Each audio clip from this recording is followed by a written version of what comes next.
¿Qué estudia la química orgánica? La química orgánica estudia los compuestos del carbono. ¿Dónde encontramos compuestos orgánicos? Los compuestos orgánicos los encontramos en muchos productos. Así podemos encontrar en la gasolina, el queroseno, en los productos farmacéuticos, una aspirina, una penicilina, en el plástico, etc. Ahí tenemos compuestos orgánicos. Para estudiar la química orgánica hay que hacerlo de forma ordenada. Mira por acá. Química orgánica. Estudia los compuestos del carbono. Vamos a ver que los compuestos del carbono, estos compuestos orgánicos, tienen ciertas características. Por ejemplo, son muy sensibles al calor, se degradan, se desnaturalizan. A esta propiedad se le va a conocer como termolábil. No soportan altas temperaturas. También diremos que los compuestos orgánicos, la mayoría son moléculas apolares. Moléculas apolares. Un pequeño grupo de ellas van a ser polares, pero la mayor cantidad de moléculas orgánicas van a ser apolares. Si hablamos de sus reacciones químicas, son lentas.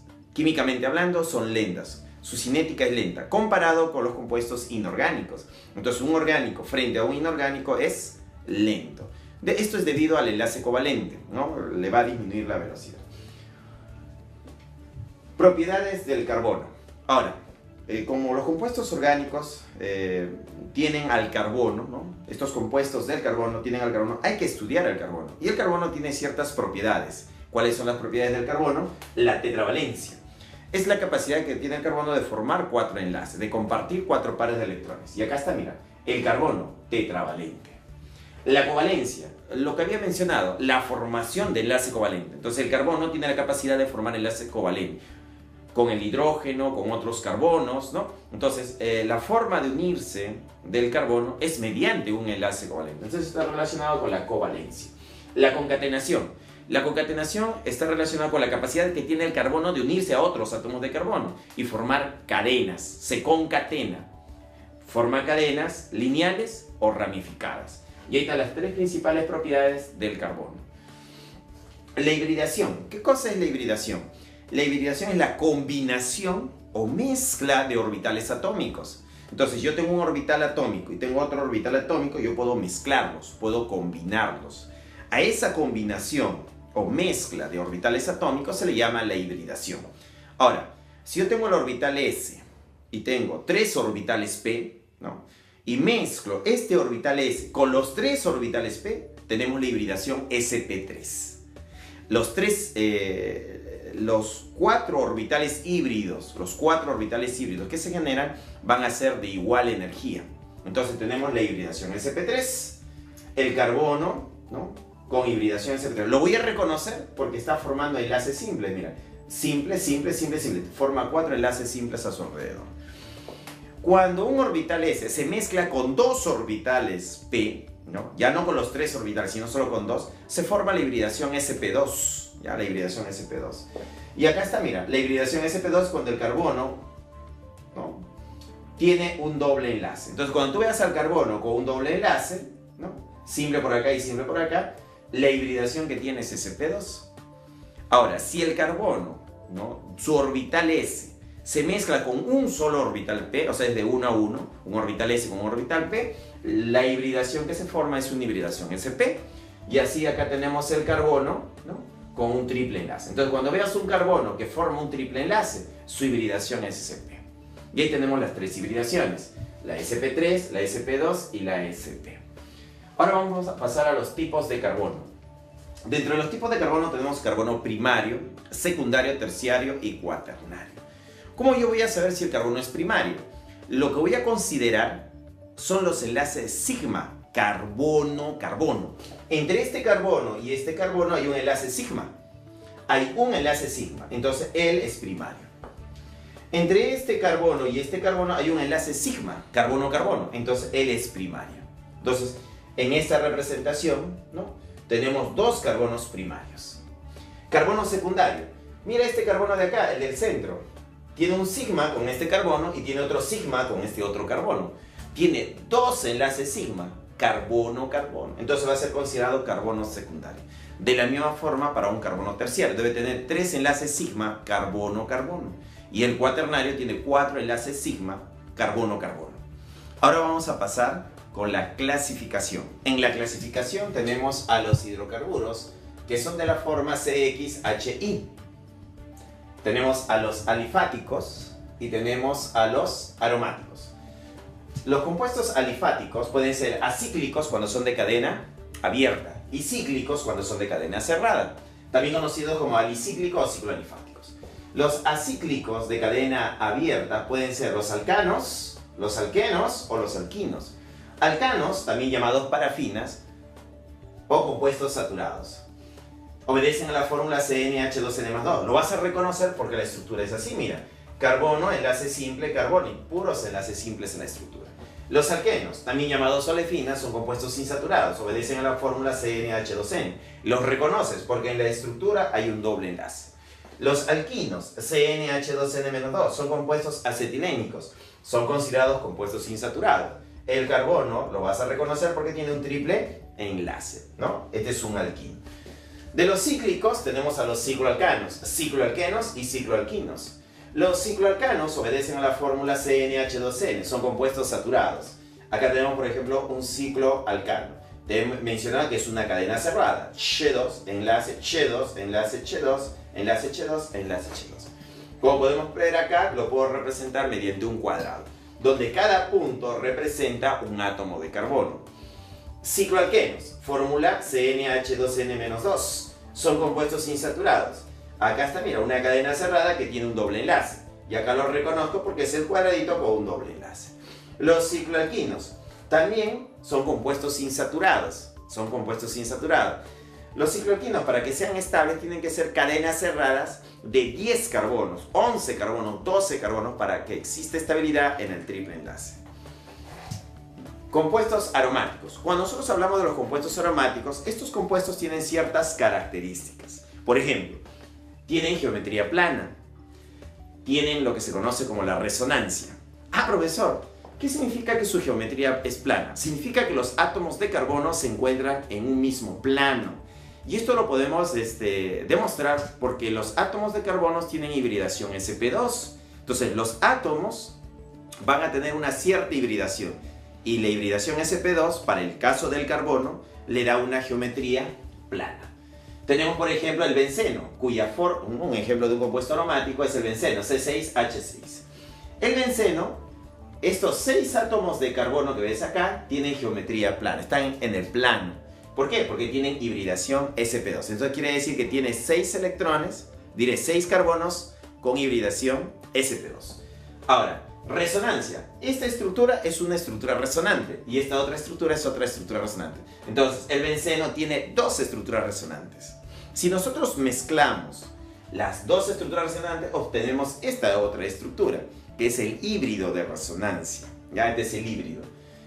Otro ejemplo de compuesto aromático es el naftaleno. Y acá tenemos pues una de sus estructuras resonantes del benceno.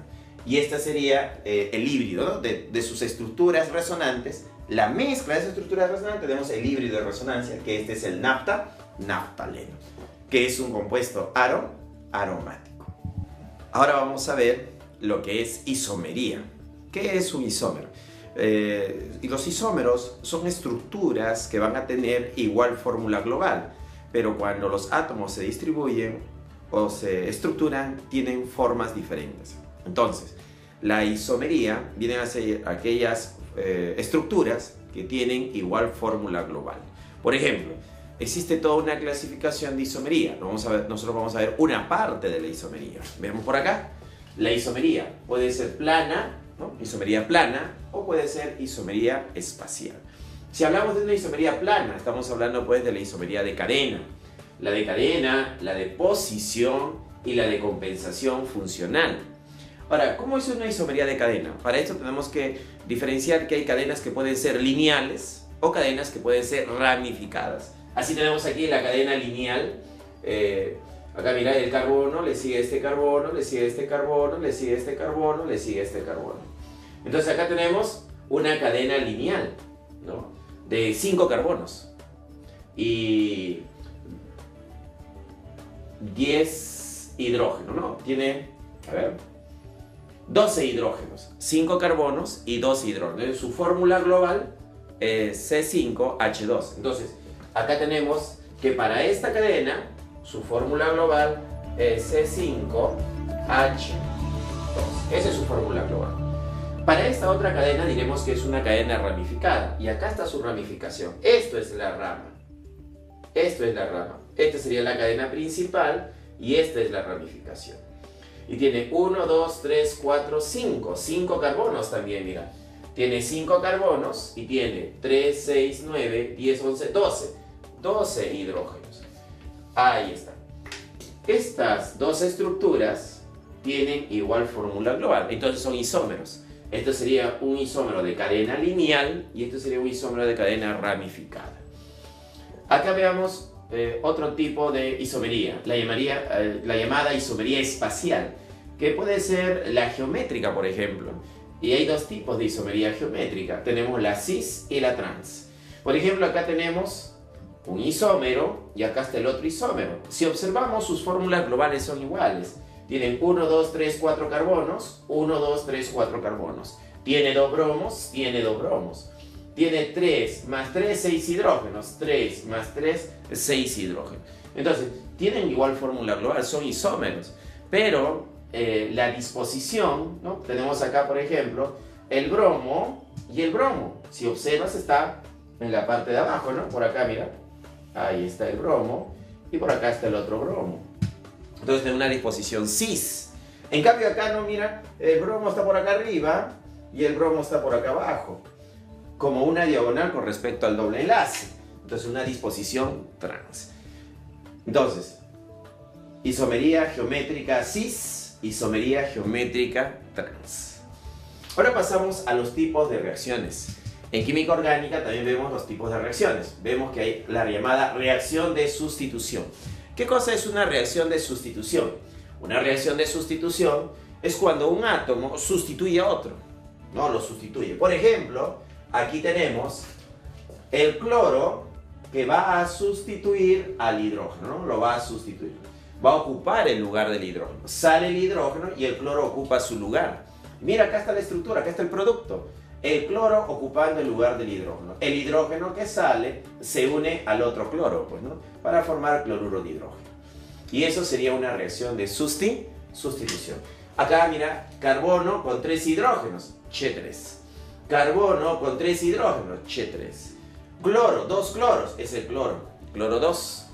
Aquí, carbono con 3 hidrógenos, Che3. Carbono con 2 hidrógenos, Che2. Y el cloro que se ha enlazado a la estructura, ahí está el cloro, más el cloruro de hidrógeno, ¿no? Reacción de adición. ¿Qué es una reacción de adición? Es cuando una estructura se unen átomos. Como podemos observar acá, tenemos un doble enlace. Hay un enlace sigma, ¿no? Y un enlace pi. Entonces, a través del enlace pi va a ocurrir la reacción química. Entonces, estos dos hidrógenos, ¿no? Van a entrar a la estructura. Al entrar a la estructura, el enlace pi desaparece. Y observamos ahí, mira, que el carbono se une al hidrógeno, el carbono se une al hidrógeno. Entonces, estos dos hidrógenos se han adicionado a la estructura. Esto es un ejemplo de una reacción de adición. Como se está usando hidrógeno, también se le conoce como una reacción de hidrogenación. Si utilizas un halógeno, es una reacción de halogenación. Ya sea la hidrogenación o la halogenación, están dentro de las reacciones de adición. Acá, carbono con 2 hidrógenos, Che2.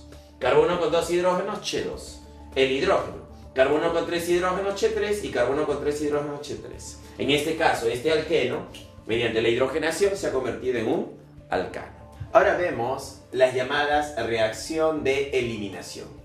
Cuando nosotros tenemos una reacción de eliminación, quiere decir que algo, un átomo o un grupo de átomos van a salir de la estructura. Por ejemplo, aquí tenemos un alcohol, ¿no? Este alcohol, donde acá está el grupo funcional del alcohol. Este oxígeno y este hidrógeno van a salir de la estructura. Para que salga de la estructura, la reacción química ocurre en un medio ácido. Este ácido, ¿no? Se va a unir al oxígeno del alcohol. Se va a protonar acá. Y para formar, ¿qué cosa? La molécula de agua. Entonces sale una molécula de agua. Acá está. Está saliendo una molécula de agua. Ahora, ¿Qué va a quedar acá? Acá lo que va a quedar es un doble enlace. Hay todo un mecanismo de formación para el doble enlace. Entonces, ¿qué ha pasado? Nuestro alcohol se ha convertido en un alqueno, más la formación de agua. Y el ácido, que es el catalizador, se está regenerando. Bueno, esa sería la reacción de eliminación. Como podemos observar, un átomo o un grupo de átomos va a salir de la estructura, en este caso en forma de agua. Grupos funcionales orgánicos, ¿no? ¿Qué grupos funcionales orgánicos tenemos? Tenemos, por ejemplo, número 1, el ácido carboxílico, ¿no? Es un grupo funcional.